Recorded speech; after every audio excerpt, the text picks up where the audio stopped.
Okay, welcome back. This is Dara, and this is video 7 of our series on building out the homeschool hub. Now, in the last video, I said that we were done with tables, and I actually told an untruth. There are 2 more tables that I would like to add.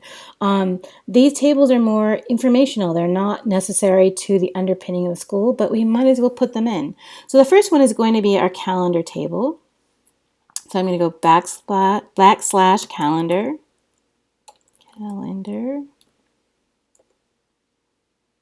Oops, what did I just do? I think I did table of contents. Let's remove that. Calendar. Okay.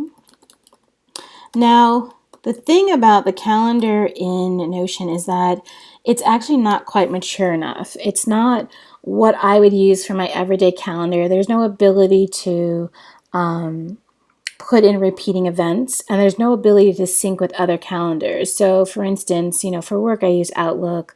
We actually use an instance of Google Calendar for our, family type work. And so there's no way to sync to those. So I'm not going to put in like our day-to-day everything. I'm just going to put in the things that I want to stand out. So events like holidays, birthdays, anniversaries. I actually would put an appointment like a doctor's appointment because that's something that's unusual that kind of pops up. So instead of like, I'm not going to put like, here you're taking your photography class, 3 times a week at noon. I'm not going to put that in, but I would put like, oh, but today we're going to go to the doctor, and that is something that you need to be aware of.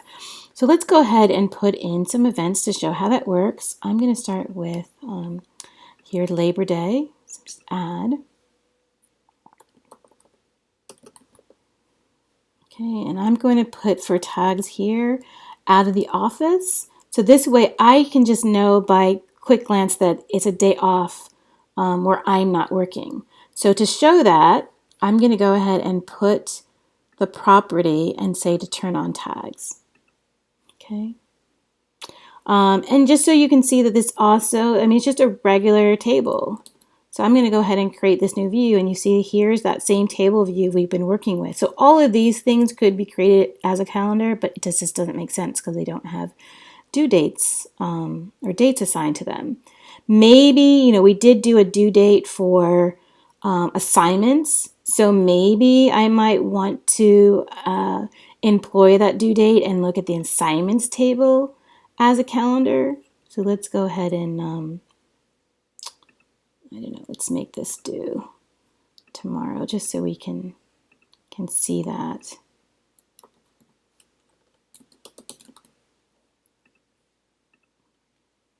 Okay, so there it is. So any table can be a calendar as long as there's some kind of date functionality tied to it. But, they're not going to be synced together. So viewing this as a calendar, the assignments, and viewing this calendar, they're not tied together unless I created some kind of relationship. And I don't actually want to go through the hassle of doing that because I don't really use, all honesty, I don't really use due dates for my kids because they typically don't. They get it done. They have their own calendar, their own schedule in their mind. So I don't worry about this. I just showed that so that could be a property. But if you wanted to tie this to a calendar, then you could do one of those relationships. You now know how to do that because you've seen me do it many times now. You can create a relationship and have that show up on this table by that due date. All right, let's create a multi-date event. So let's say we're going to herbal conference, right? We have that herbal class. I'm going to call this field trip. Okay. And I'm going to now show an end time. And let's say it goes to Wednesday. Okay. And again, because these are pages, you can be putting all kinds of information in here. So maybe I plan out the whole thing and I have all the information about where it is and where you're going and all that stuff.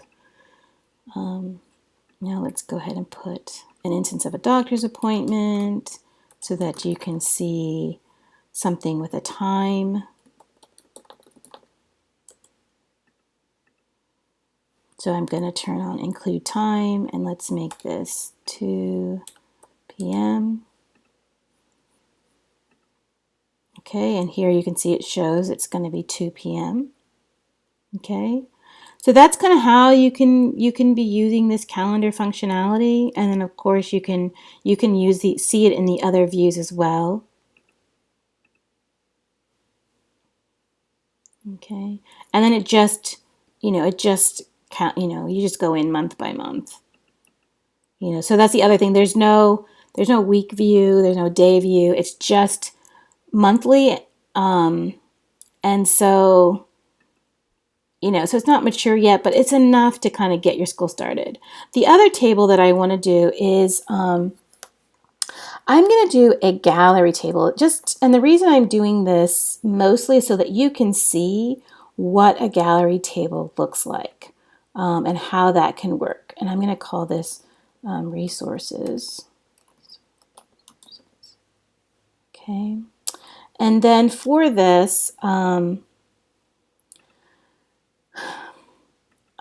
don't even, is there any properties that I want to track here?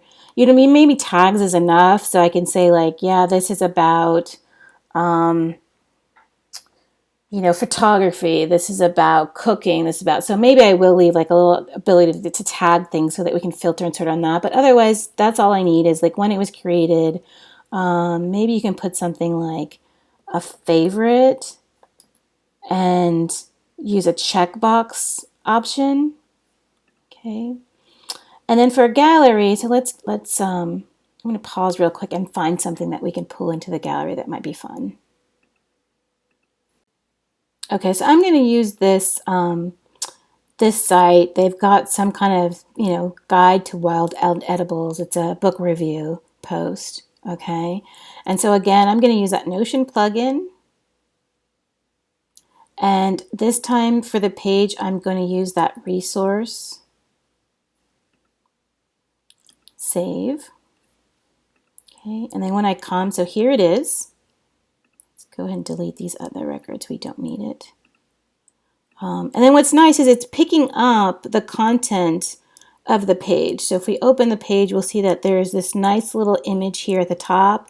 If the person didn't put an image, you can put an image, so that the card has something, or you can just say, because right now it's just looking at the content of the page to pull that out. So so that's an easy way to create kind of a resource library here.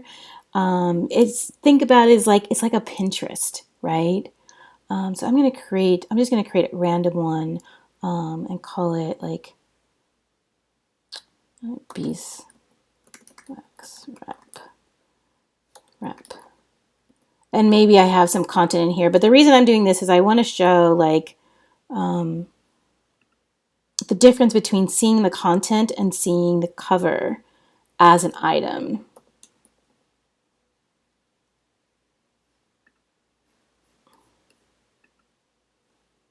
Okay, so in this one, again, there is no cover, there's just the content. And in this one, I've given it cover, and let's just put some random text. Put some lorem ipsum if I had some. Okay. And you see here, it's just picking up the text. So if I go into properties, I can tell it card preview should be the cover, right? And then if you do that, you have actually more control over the image that's being shown here because you're choosing that. But, bloggers these days are getting really good about, having that kind of dynamic image at the top of their page. And I find that I really just enjoy their content. So I'm going to go ahead back to the properties, and I'm going to go ahead back and use the page content. Okay, and then you can do other things, like you can turn on the favorite. So we knew this was a favorite. And what have you, maybe the tags, maybe you want to see those as well. Okay, and we're using card size medium. You can use small, you can use large, right? Okay, and let's just, so we can see something as a favorite. So those are now this time truly, those are the last two tables that I'm going to put in the planning area.